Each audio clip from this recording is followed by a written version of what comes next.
Pour ce que l'Esprit veut nous donner ce matin, je vais vous inviter à tourner dans Jérémie, chapitre 6. Nous allons lire deux versets, versets 16 et verset 17, du livre de Jérémie, chapitre 6.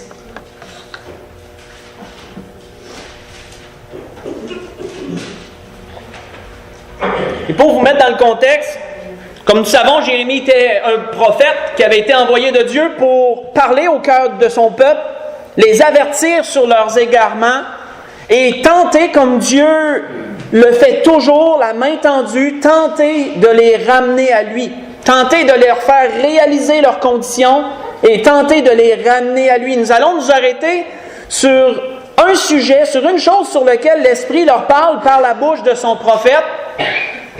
Ou dans Jérémie chapitre 6, verset 16, il est dit « Ainsi parle l'Éternel ». Et nous savons, quand nous lisons le « Ainsi parle l'Éternel », on sait que ça ne vient pas d'un autre, on sait que ce n'est pas un homme qui donne son opinion. C'est la parole même de Dieu qui est prononcée. « Ainsi parle l'Éternel, placez-vous sur les chemins et regardez, et demandez quels sont les anciens sentiers, quelle est la bonne voie, et marchez-y, et vous trouverez le repos pour vos âmes. J'ai mis près de vous des sentinelles. Soyez attentifs au son de la trompette. » Mais ils répondirent, « Nous n'y serons pas attentifs. » Excusez-moi, j'ai sauté la fin du verset 16 où il dit, « Mais ils répondirent, nous n'y marcherons pas. » Excusez-moi, ça a été un manque de ma part. On voit ces deux versets, frères et sœurs, et qu'est-ce que le prophète leur disait? Il leur parlait quoi? Il leur parlait des anciens sentiers. Et c'est sur ça que l'Esprit m'a interpellé pour nous ce matin. Comment pourrions-nous comprendre ce que veut dire les anciens sentiers? On voit que c'est une image, comment nous pourrions dire. C'est une image, ça. C'est une symbolique spirituelle qui nous démontre que les anciens sentiers sont la base qu'on a reçue. C'est les premières prescriptions qui ont été données. C'est les commandements qui ont été donnés à la base. Ce sont les anciens sentiers. Qu'est-ce que le prophète leur parlait? Il leur parlait de la loi de Moïse ici. Il leur parlait, souvenez-vous des anciens sentiers. Souvenez-vous de la base dans laquelle je vous ai placé, dit l'Éternel. Et marchez-y. On voit que Salomon a dit un proverbe, et l'Esprit m'a fait associer ce proverbe-là un peu à ça, où Salomon disait, ne déplace pas les bornes anciennes que tes pères ont posées. Vous avez certainement déjà entendu ça dans Proverbe 22, verset 28. Ne déplace pas les bornes anciennes, ça veut dire quoi? C'est la même pensée que ça. Nous avons été placés dans un terrain, si nous pourrions mettre cette image, avec des bornes précises. Et il nous est demandé quoi? De ne pas dépasser ces bornes, ni de tenter de les déplacer pour élargir un peu la place. De demeurer dans les limites dans lesquelles nous avons été placés au départ. Les bornes anciennes et les anciens sentiers, c'est la même image. Ce sont les premières recommandations qui ont été données, c'est la base, même. Et c'est ce que le prophète ramenait à son peuple. Souvenez-vous de ces choses. Je vous ai donné des sentinelles qui sonnent la trompette pour vous en parler. On voit que dans les Deutéronomes, il avait été dit ceci à propos justement de cette base. Pas besoin d'y tourner, je vais simplement vous lire un verset. Il a été dit ceci à propos de cette base-là.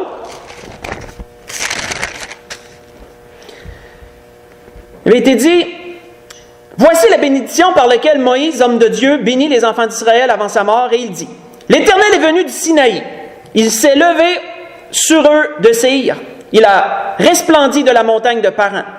Et il est sorti du milieu des saintes myriades. Il leur a de sa droite envoyé le feu de la loi. » Il leur a de sa droite envoyé le feu de la loi. Oui, il aime les peuples. Tous ses saints sont dans ta main.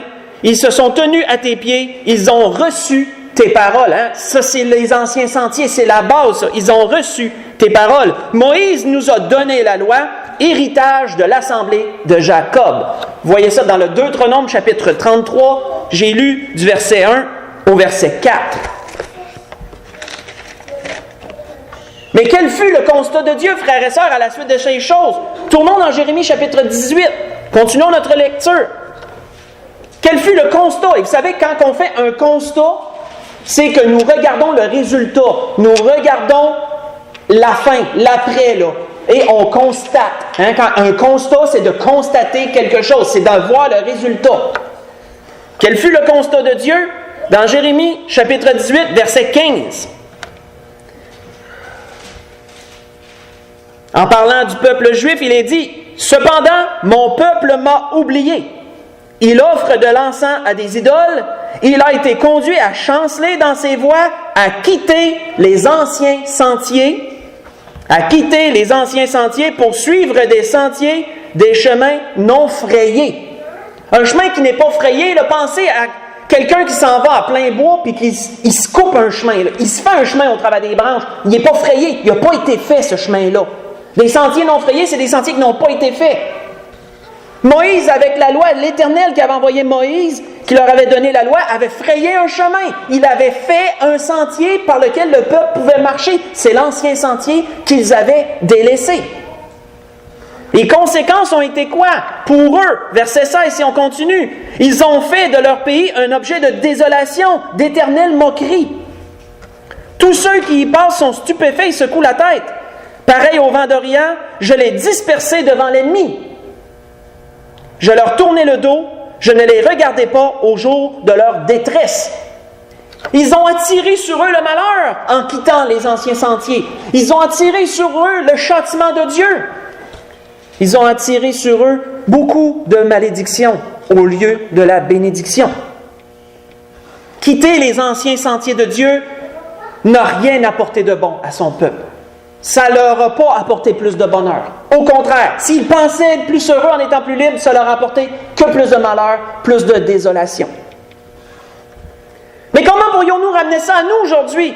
Parce que les temps, frères et sœurs, avancent. Les temps avancent. Le Seigneur est à la porte de venir chercher son Église. Et si l'Esprit nous donne cela, c'est parce que nous aussi, frères et sœurs, on a été placés sur un ancien sentier. Nous aussi, nous avons reçu des bornes que nous ne devions pas déplacer. Tout comme eux ont reçu la loi, nous avons aussi reçu la grâce. Et nous sommes donc parallèlement pareils en ce sens. On voit qu'il était dit à propos de notre Seigneur sur cela que votre cœur ne se trouble point. On a souvent entendu ces paroles. Croyez en Dieu, disait Jésus, et croyez en moi. Il y a plusieurs demeures dans la maison de mon Père, et si cela n'était pas, je vous l'aurais dit. Mais je vais vous préparer une place. Et lorsque je m'en serai allé et que je vous aurai préparé une place, je reviendrai et je vous prendrai avec moi. C'est ce que nous attendons, frères et sœurs, de tout notre cœur. C'est ce que nous attendons, l'espérance de la vie éternelle et de l'enlèvement de l'Église qui est pour bientôt. Afin que là où je suis, vous y soyez aussi. Et qu'est-ce que le Seigneur disait? Vous savez où je vais et vous en savez le chemin. Parce que le Seigneur l'a frayé, ce sentier-là. Et nous avons été placés dans ce sentier pour marcher à sa suite. C'est un chemin frayé, tout comme le peuple avait un chemin frayé, qui était la loi de Moïse. Ce que je vous ai lu, vous savez bien sûr où c'est, mais c'est dans Jean chapitre 14, verset 1 au verset 4. L'apôtre Paul de dire aux Romains, avant d'enchaîner, « Étant donc justifiés par la foi, nous avons la paix avec Dieu par Jésus-Christ notre Seigneur, à qui nous devons d'avoir, eux, par la foi, accès à cette grâce, dans laquelle nous demeurons fermes, disait l'apôtre Paul. Dans laquelle nous demeurons fermes, qu'autrement dit, nous sommes des gens qui devons marcher dans l'ancien sentier et ne point détourner de ce sentier-là, dans laquelle nous demeurons fermes et nous nous glorifions dans l'espérance de la gloire de Dieu. » Romains, chapitre 5, versets 1 et 2.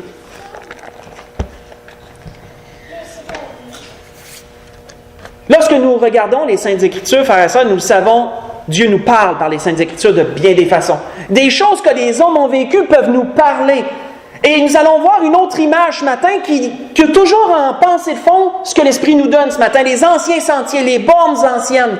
Et allons voir ces choses, nous pourrons redécouvrir des choses que nous avons déjà lues au travers de ça. Et l'image que l'Esprit veut amener dans cela, tournons dans la Genèse chapitre 12. On va retourner voir ce qu'un jour Dieu a dit à Abraham dans la Genèse chapitre 12. Et il y a toute une image spirituelle, frères et sœurs, à aller encore chercher derrière ça. Encore de belles profondeurs que l'Esprit veut nous donner ce matin de voir au travers ces choses. Dans la Genèse chapitre 12.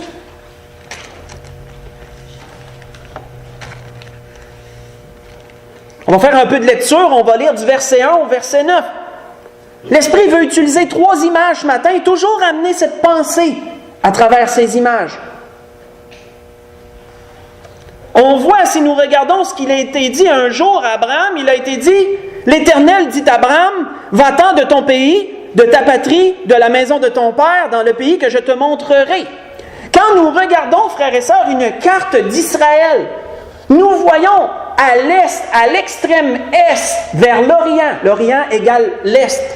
En passant, nous voyons la ville d'Ur, en Chaldée. C'est de là qu'Abraham est parti avec ses parents. Lorsqu'il habitait encore chez ses parents, ils ont migré à Charan. Là, on monte vers le nord. On monte vers la Russie.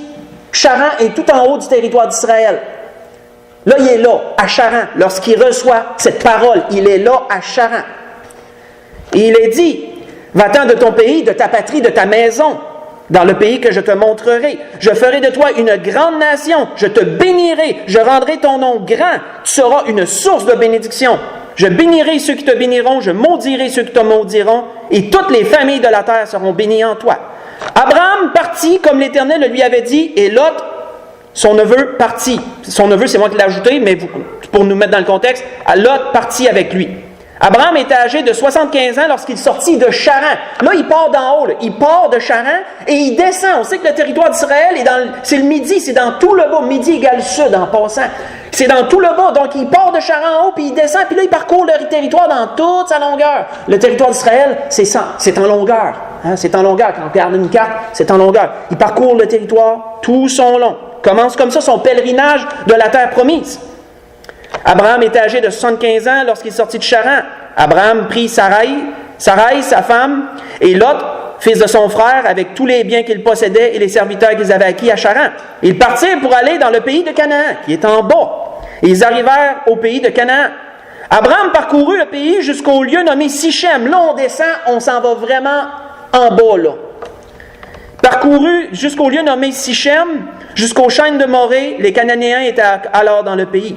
Et l'Éternel apparut à Abraham et dit, « Je donnerai ce pays à ta postérité. » Et Abraham bâtit là un autel à l'Éternel qui lui était apparu. Il se transporta de là vers la montagne à l'orient de Béthel. Béthel est encore plus bas, là. Donc, il descend encore dans le territoire. Et il dressa ses tentes, ayant Béthel à l'occident et Aï à l'orient. Béthel, occident égale l'ouest. Aï est à l'est, à l'orient. Mais s'étend entre les deux, si vous regardez la carte, il est rendu vraiment bas dans le territoire d'Israël. Il se transporta vers la montagne de Béthel. Ok, excusez. Il bâtit encore là un autel à l'Éternel. Il invoqua le nom de l'Éternel. Abraham continua sa marche en s'avançant vers le midi. Le midi, c'est le sud. Il continue à descendre. Donc, quand nous regardons, frères et sœurs, ce sentier qu'Abraham a emprunté, c'est spécial parce qu'Abraham a marché tout le long de la montagne. Parce que le territoire d'Israël, il y a une chaîne de montagnes qui le suit. C'est comme une colonne vertébrale un peu. Ça le suit dans tout son long. Et il a suivi la chaîne de montagnes dans tout son long. Moi, ça me sonnait une belle image. On a parlé dernièrement, je vous ai parlé dernièrement de comment Dieu parle par sa création. Et souvenez-vous, les montagnes représentaient Dieu. Les montagnes représentaient la proximité avec Dieu. Il s'est tenu sur le bord de la chaîne de montagne tout le long de sa marche. Comme une colonne vertébrale, il l'a suivi dans tout le territoire d'Israël jusqu'en bas. Cette route qu'il a empruntée, elle existe encore. Saviez-vous qu'elle existe encore en Israël aujourd'hui? Ça s'appelle la route des patriarches. Elle existe encore. Parce que Isaac en a emprunté une partie et Jacob en a emprunté une partie aussi. Ils ont suivi la même route que leur arrière, que leur père et leur grand-père. On pourrait dire la route des patriarches qui suit la chaîne de montagnes d'Israël. Mais qu'est-ce que Abraham a fait par la suite? Là, on sait, il a frayé un chemin, il est demeuré dans ce chemin-là. Dieu lui avait demandé de parcourir le pays. Il n'a pas été en zigzagant n'importe comment. Il a suivi la chaîne de montagne, il a descendu, il l'a parcouru d'un bout à l'autre. Mais là, il nous a dit quoi? Dans le verset 10. Il y eut une famine dans le pays. Qu'est-ce qu'Abraham a fait? Abraham descendit en Égypte pour y séjourner, car la famine était grande dans le pays. Là, Abraham, il demeure plus. Là, il reste plus dans le pays que l'Éternel lui avait demandé de parcourir. Il s'en va en Égypte. Là, on se déplace à l'ouest. Là. On sort du territoire d'Israël et on s'en va dans un autre territoire. On s'en va en Égypte. Est-ce que Dieu lui avait demandé de faire ça? Je ne crois pas que Dieu lui avait demandé de faire ça. Dieu lui avait donné un ordre précis. Tu vas parcourir le territoire, le pays que je vais donner en héritage à tes enfants.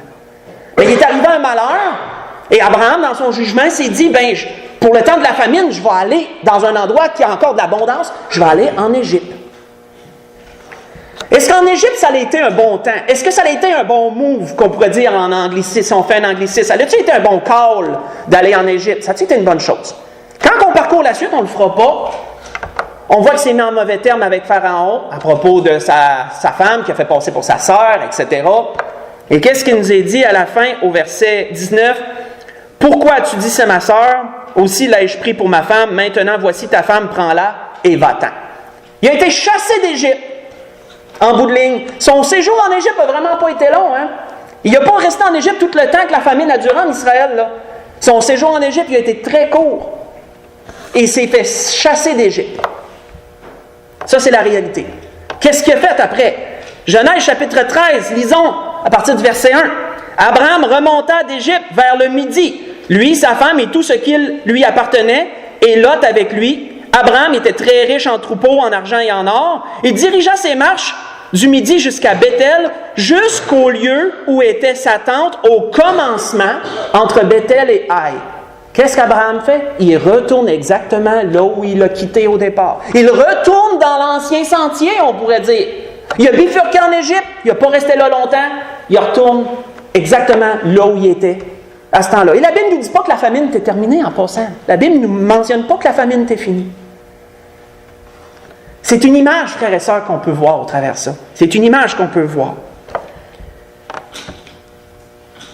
Et là, qu'est-il dit au verset 4? Au lieu où était l'autel qu'il avait fait précédemment. Et là, Abraham invoqua le nom de l'Éternel. Est-ce que ça l'a payé à Abraham d'aller en Égypte? Ça ne l'a pas payé bien. Ça paraissait mieux. Ça paraissait pouvoir sustenter à ses besoins. Mais ça ne l'a pas payé. Il a dû quitter précipitamment et retourner exactement où il était au départ. C'est une image pour nous, frères et sœurs. Parfois, on peut penser qu'on va trouver mieux en dehors de l'ancien sentier.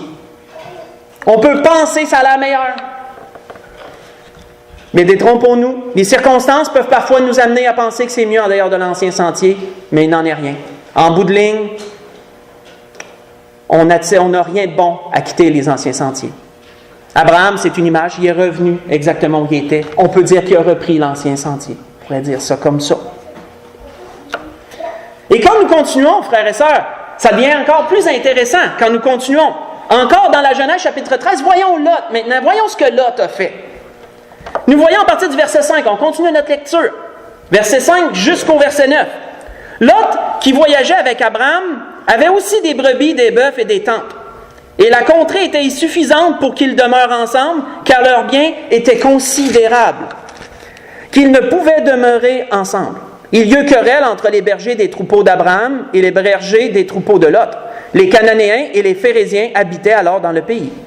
Abraham dit à Lot, qu'il n'y ait point, je te prie, de dispute entre moi et toi, entre mes bergers et tes bergers, car nous sommes frères. Tout le pays n'est-il pas devant toi? Sépare-toi donc de moi. Et là, on va vraiment s'arrêter sur ce qui semble banal, mais ce n'est pas banal. Si tu vas à droite, j'irai à gauche. Sépare-toi de moi. Donc, si tu vas à gauche, j'irai à droite. Si tu vas à droite, j'irai à gauche. Là, frère et sœur, ça semble banal, mais ce n'est pas banal du tout. Qu'est-ce que Lot lui disait? La droite et la gauche, ça représentait exactement l'ancien sentier. Quand on regarde la position qui était, la droite représentait de retourner vers le haut, de retourner vers Charan. La gauche représentait de descendre encore plus en bas. Mais ça ne représentait pas ni l'est ni l'ouest, ça représentait le nord et le sud. Ça représentait exactement le sentier qu'Abraham avait parcouru dans toute sa longueur près de la chaîne de montagnes. Si tu vas à droite, je vais aller à gauche. Si tu vas à gauche, j'irai à droite. Mais qu'est-ce que Lot a fait? Là, on a l'image. Qu'est-ce que Lot a fait? Lot leva les yeux, il vit toute la plaine du Jourdain qui était entièrement arrosée, avant que l'Éternel ait détruit Sodome et Gomorrhe. C'était jusqu'à Tsoar comme un jardin de l'Éternel, comme le pays d'Égypte. Notons que où Lot a porté ses regards, ce n'était pas à droite, ce n'était pas à gauche, c'était à l'est et c'était à l'ouest. Et lorsqu'il a vu à l'est Sodome et Gomorrhe et toute la plaine, souvenez-vous, s'il voit la plaine, c'est parce qu'il est sur le bord de la montagne, là. Il suit la chaîne de montagne, il voit la plaine en contrebas, ça a l'air comme un jardin de l'Éternel, comme le pays d'Égypte. Pourquoi Abraham est allé faire un séjour en Égypte? Il semblait y avoir de l'abondance. Ça semblait beau. Pourquoi la plaine était si attirante? Ça semblait beau. Souvenez-vous encore du message que j'ai apporté sur la création de Dieu, où la chaîne de montagne représentait la proximité avec Dieu. Souvenez-vous que représentait la plaine? La séduction. C'est ce que ça représente, les plaines. La séduction du péché, la séduction des richesses de ce monde. Lot a porté ses regards vers les richesses de ce monde, au lieu de porter ses regards vers l'ancien sentier, vers la droite et vers la gauche. Qu'est-ce qu'il a fait? On le sait. Lot choisit pour lui toute la plaine du Jourdain et il s'avança vers l'Orient. Lot a quitté l'ancien sentier et s'en est été vers l'est. S'en est été vers Sodome et Gomorrhe. C'est encore une grande image, frères et sœurs, qui devrait nous parler beaucoup, dans le même sens de ce que le Seigneur nous donne ce matin.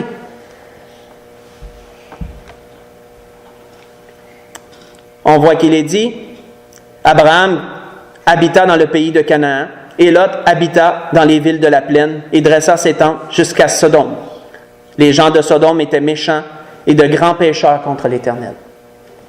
Quand nous lisons, frères et sœurs, par la suite, on ne le lira pas, mais quand on parcourt la Genèse pour le restant de la vie d'Abraham, savez-vous qu'Abraham n'a jamais plus quitté le territoire d'Israël jusqu'à sa mort? Quand on lit la suite, on voit que jamais il n'est retourné en Égypte, Abraham. Il est demeuré dans le pays que l'Éternel lui avait donné pour lui et pour ses pères, et il a continué à le parcourir dans sa longueur. Il est demeuré dans l'ancien sentier, tandis que Lot, lui, a choisi les plaines, il a choisi de quitter l'ancien sentier et de s'en aller vers les richesses. On connaît l'histoire de Lot. Est-ce que ça l'a payé, Lot, de faire ça? On connaît un peu son histoire. Mes frères et sœurs, méditons là-dessus aussi pour nous, qui sommes appelés de même que pour eux. Ils avaient reçu des commandements, ils avaient reçu des ordres. Abraham avait reçu des ordres de Dieu. Tu parcours le pays, je te fraye un chemin là. Je te donne des recommandations. Marche-y, c'est l'ancien sentier, c'est les recommandations de base. Abraham a suivi ça, fait un petit séjour en Égypte, il a retourné, il a repris l'ancien sentier, il ne l'a plus jamais quitté. L'autre, lui, a été recommandé par Abraham, va à droite ou va à gauche, mais surtout pas à l'est ou à l'ouest. Mais l'autre choisit l'est à la place, il quitte l'ancien sentier.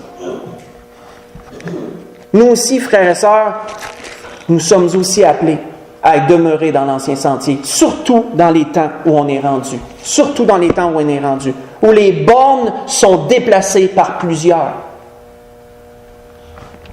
On voit que Jean nous disait ceci avant qu'on enchaîne pour Lot, pour sa fin. Il y a encore des choses intéressantes à aller chercher.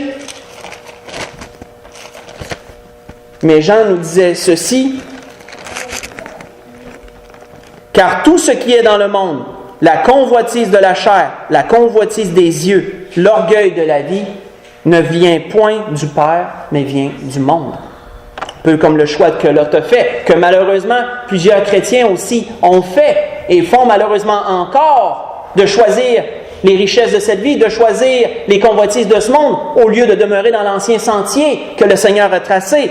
Ce que Jean nous disait, c'est dans 1 Jean chapitre 2, verset 16.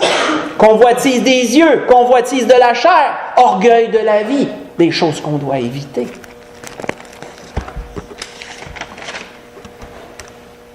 Si nous tournons dans la Genèse chapitre 19 maintenant, voyons ce qui est arrivé. Alors, qu'est-ce que Lot a fait lorsque Sodome et Gomorrhe ont été détruits? Lorsque Dieu, dans sa grande bonté, est allé l'arracher de cet endroit-là, parce qu'il voulait épargner sa vie. Qu'est-ce que Lot a fait par la suite? Dans la Genèse chapitre 19, on voit à partir du verset 29,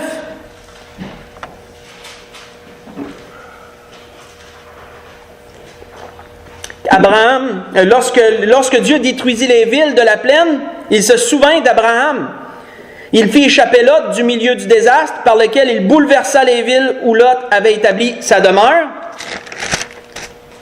Lot quitta Tsoar pour la hauteur et se fixa sur la montagne avec ses deux filles. Moi, ce que ça me fait penser, encore l'image de la montagne, la proximité avec Dieu, Lot se rapproche de Dieu. Il décide de retourner vers la montagne, puis il fixe sa demeure dans les montagnes. C'est bon, c'est rapproché de Dieu. On pourrait dire ça de même, si vous voyez l'image comme moi, c'est très bien. Mais il y a un mal qui avait été malheureusement fait pendant son séjour Sodome et Gomorrhe, il y a un mal qui avait été fait. Parce qu'il est dit, il habita dans une caverne, lui et ses 2 filles. L'aîné dit à la plus jeune, notre père est vieux, il n'a point d'homme dans la contrée pour venir vers nous, selon l'usage de tous les pays. Viens, faisons boire du vin à notre père et couchons avec lui, afin que nous conservions la race de notre père. D'où c'est que ces filles avaient pris pareille moralité, selon vous? D'avoir en tête que l'inceste était une chose que Dieu aurait peut-être acceptée afin de conserver une lignée. N'est-ce pas de Sodome et Gomorrhe? C'était là que ça semblait normal, tout ça. Mais est-ce que Dieu approuvait ça? Loin de là. Le séjour que Lot avait fait dans Sodome et Gomorrhe, même si lui s'était rapproché de Dieu par la suite, le mal était fait pour ses enfants. Ses enfants avaient reçu une éducation immorale par tout ce qui se faisait dans Sodome et Gomorrhe. Et elles ont traîné ça avec elles après. Et que même si Lot se rapproche de Dieu, mais ses filles commettent une abomination en couchant avec leur père et en le faisant boire, parce que certainement s'il ne l'aurait pas fait boire, Lot n'aurait jamais fait quelque chose comme ça. Mais en le faisant boire, en le faisant perdre ses sens, là, elles réussissent à aller au bout de leur dessein. Frères et sœurs, quitter les anciens sentiers, c'est pas seulement dangereux pour nous, c'est dangereux pour nos enfants, c'est dangereux pour nos petits-enfants, c'est dangereux pour nos familles. Parce que tout ce qu'ils vont apprendre de ce monde, c'est pas la moralité que Dieu enseigne. Et même si des parents se rapprochent de Dieu après, c'est bien, mais les enfants qui auront reçu cet enseignement, il va falloir aussi, il va y avoir une épuration à faire au niveau de l'enseignement des enfants. Il va y avoir de ramener aussi les enfants dans un pur enseignement. Ça, c'est pas toujours évident, ça. On voit un peu que ça a été le cas de Lot dans ce sens. Ce sont des choses qui nous parlent, frères et sœurs. C'est une image qui nous parle beaucoup. Mais voyons-en une dernière. On en a vu 2 jusqu'à présent. On a vu comment ça les a payés chacun de sortir des anciens sentiers. Tournons maintenant dans Nombre chapitre 20. Voyons une dernière chose. Dans Nombre chapitre 20.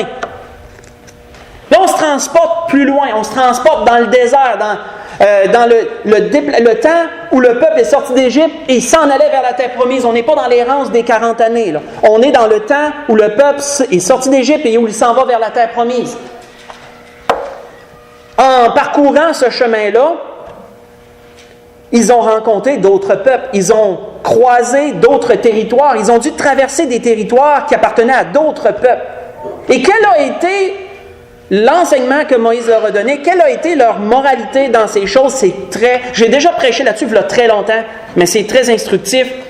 Dans Nombre, chapitre 20, il nous est dit à partir du verset 14 que de Kadès, Moïse envoya des messagers au roi d'Édom, parce que là, il allait traverser un territoire, le territoire des Édomites, le territoire d'Édom, qui appartenait, en passant, à Ésaü, ancêtre, le frère de Jacob, Ésaü, qui est le père des Édomites. Donc, nous voyons qu'ici, ainsi parle l'Éternel, et ainsi parle ton frère Israël, tu sais toutes les souffrances que nous avons éprouvées. Nos pères descendirent en Égypte, nous y demeurâmes longtemps, mais les Égyptiens nous ont maltraités, et nous et nos pères, nous avons crié à l'Éternel, et il a entendu notre voix, il nous a envoyé un ange, il nous a fait sortir d'Égypte. Là, il leur relate un peu, Moïse, dans sa lettre qu'il a écrite pour le roi d'Édom, leur relate un peu leur souffrance passée et ce que Dieu a fait pour eux. Et voici, nous sommes à Kadès, à la ville à l'extrémité de ton territoire. Laisse-nous passer par ton pays. Nous ne traverserons ni les champs, ni les vignes. Nous ne boirons pas l'eau des pluies. Nous suivrons la route royale. J'avais déjà prêché là-dessus, mais ça fait très longtemps. Nous suivrons la route royale sans nous détourner à droite ou à gauche, jusqu'à ce que nous ayons franchi ton territoire. Qu'est-ce que ça voulait dire, la route royale, frères et sœurs?